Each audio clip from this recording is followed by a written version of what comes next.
Hey everyone, how's it going? I hope you're doing well. I'm doing well because today we're talking about music. Today we're continuing our journey through the discography of Canadian punk rock and hard rock band Sum 41. For those of you who don't know, they formed in 1996 in Ontario, Canada, and they recently announced that they're calling it quits. They've got one more tour and one more album, so I figured why not go through them? Especially the album we're talking about today. But in general, I was a big fan of them in the early 2000s, and then they just sort of dropped off for some reason. So I thought this would be a great chance to kind of go through that discography and pick out the gems that I missed along the way. So today, we're actually looking at their third release, which is Does This Look Infected? You'll notice the little parental advisor sticker there. They've got other records with swearing on it, but this is the only one with the parental advisory. Here's the band looking like zombies. So right away you'll notice the difference. This album cover is kind of a lot darker. You've got the parental advisory. They're kind of giving off a new image, right? And it's interesting. So this is the album where I hopped off, which is weird because this is my favorite one of the three that I had originally listened to in the early 2000s. Um, and I couldn't tell you why. Like, I really enjoyed a lot of the tracks on here, but for whatever reason, I didn't follow through with Chuck, the album that comes after this one. So I'm kind of excited to kind of keep going, and it was a lot of fun to revisit this album in particular. So you have the same lineup on this album as All Killer No Filler. So you have Derek Whibley on lead vocals, rhythm guitar, and he does drums. This version of the album comes with a DVD. Not this one. The one I had back in the day did. I've recently repurchased, and this is just the this is just the CD version. But there was a DVD that had some more of the Pain for Pleasure, which is their fake metal band. Had some more of that. So he does drums on The Rain and Pain. Dave Backsh on lead vocals and backing vocals, Jason McKalen on bass, guitar, and backing vocals, and Steve Jocks on drums, and he does another little rapping bit as well.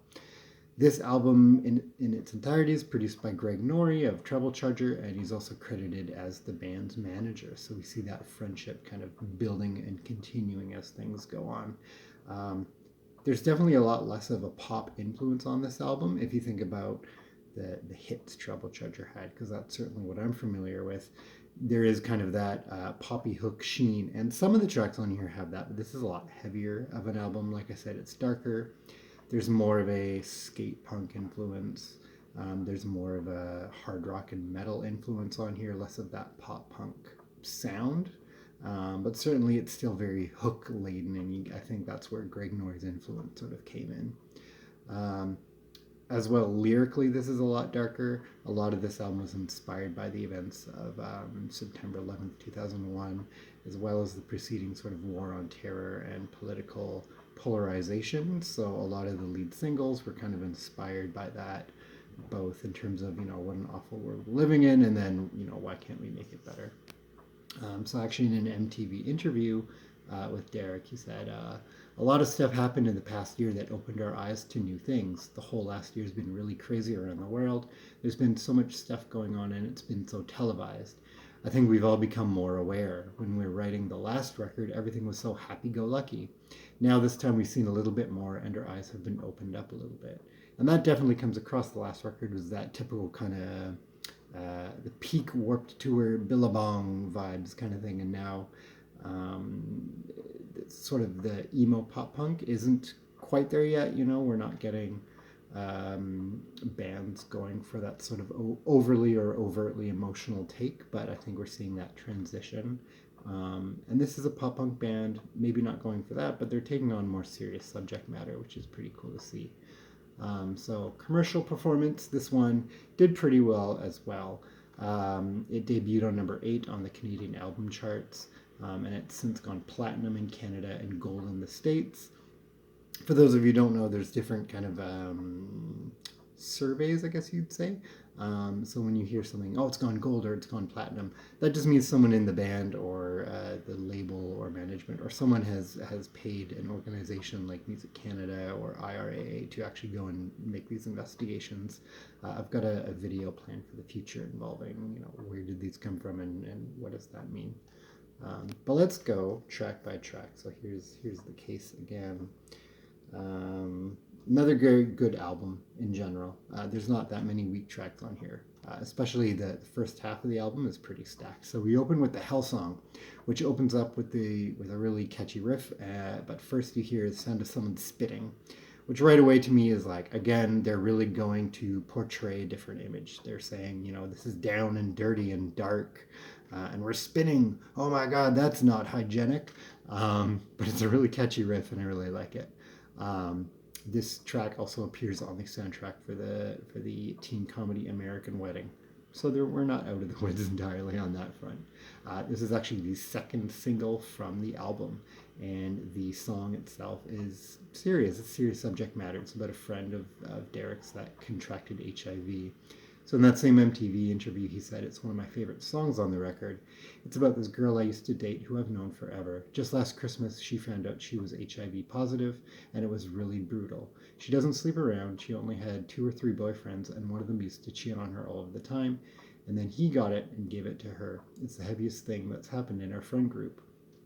Again, some of that language is sort of problematic, but generally speaking, it's the band willing to take on harder and more difficult subject matter. The next track, Over My Head, Better Off Dead, which was the third and final single chosen for the album.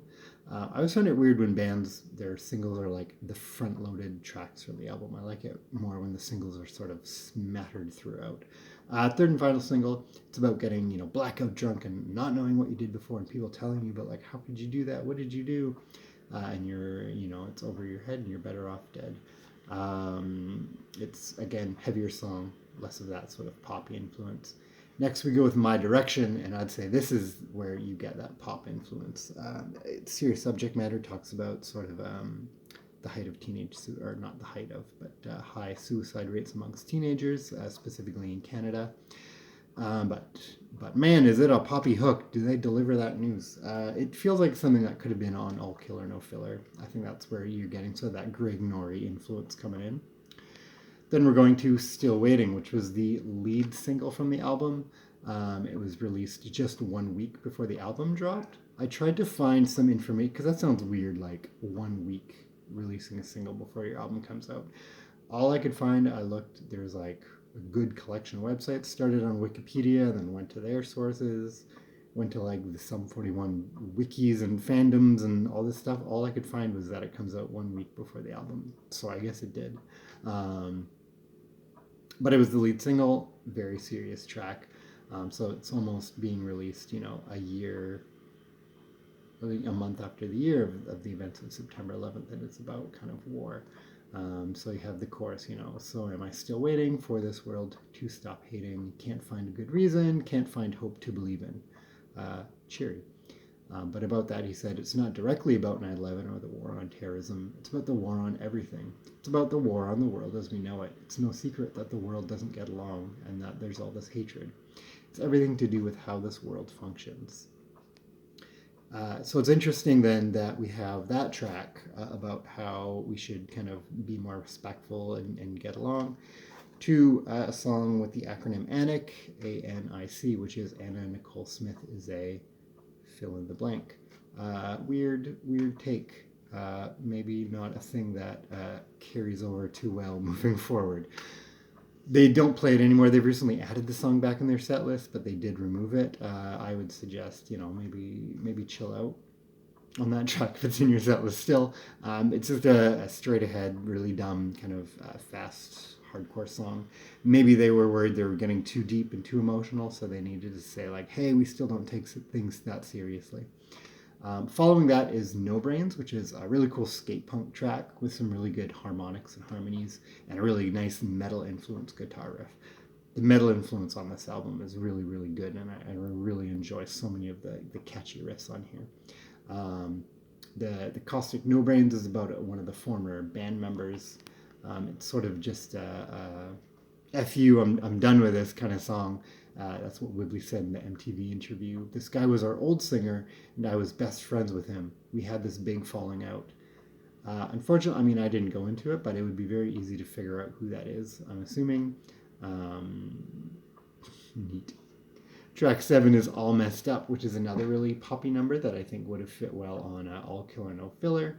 It's got really catchy hooks, and I think it does a good job. We've just spent the first half of the album kind of getting serious with a lot of different emotions, and then calling out celebrities and our friends. So let's bring it back to the fun and happy times. Remember that? Because then we're going into track 8, which is a song I really like, but another serious one called Mr. Amsterdam. It's really heavy. It's got a lot of metallic influence, not so much that shredding riff, but a good chugging metallic riff with a lot of yelled vocals. According to Whibley, that's one of his favorites on the album as well. And another good quote from the MTV interview: "We depend so much on new technology to make sure that we don't have to do anything. Everything's been laid out so we can sit at home and do nothing and never leave our homes. We can order all of our groceries from the computer. You can do anything you want. You can just sit there and become fatter." And I think that's bad. First of all, body shaming, not cool, buddy. Also, this was in 2002, so 11 or 21 years later, wonder where that opinion still lays. But it's a really good song. Track 9, Thanks for Nothing. It's got those the Steve-O vocals again, or the rap vocals, and I think we're good. Like, they don't really fit in this song. I feel like they're being shoehorned in, maybe from the record label, maybe the band still enjoys it, but I think it feels kind of forced. And even as a track, it feels like they maybe had a few different ideas and they sort of blended them together. Because the chorus is really nice. I really enjoy the chorus. But the rapping bits kind of feel a little misplaced, and some of the bridges are like, oh, okay, interesting choice. Track 10, another really gem on the album, I feel, is called Hyperinsomnia Parachondroid. It's another kind of thrashy breakdown influence with a nice skate punk beat. Then we go to Billy Spleen, which I think maybe the first sort of like redundant track on the album, but the album's only 31 minutes long. So it's difficult to feel redundant, especially when the tracks aren't that long. But this one, it's sort of accomplishing kind of what we've musically already done. That said, still a really good track, fun track. And then we finish with Hooch, which, just like the opener, how I think the Hell song sort of opens up saying, hey, this is different, this is darker, this is more serious. I think they're reinforcing that ethos on here. Again, you have that green, that Halloween-inspired look. I think that's sort of what they're going for on this album, is saying, hey, we're a serious band, take ourselves more seriously. Earlier I think you could compare them to groups like Green Day or sort of those pop punk bands. Here they're trying to set themselves apart musically, certainly, with bringing in more of their metal influence and more of their hard rock influence. But with their image as well, or star text, if we're using an academic term, they're sort of, by including this sort of imagery and spitting at the front and a lot of yelling and stuff, that tells you something about how the band wants to be seen. But that said, this is a really good album, and it's the kind of thing where it's like, well, why did I drop off? I really enjoyed this album. I still enjoy it, re-listening to it the many times I did for this one. But now I'm kind of excited to go into Chuck and Underclass Hero and all the albums that come after that, to see, where do we go with the band? Why did I stop listening? Maybe was it, I know they had like a ballad that was a single from Chuck. Maybe I heard that and figured like, not for me.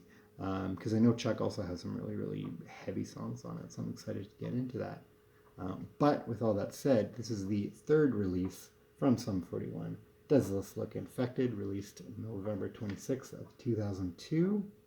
There we go there. I guess I can show the insides there. We get the band, again, all zombified, which is kind of cool for this scary season of Halloween. Ooh, digital media is taking over. Anyway, that said, I hope you all have a great day, and I'm going to get listening to some music. Peace.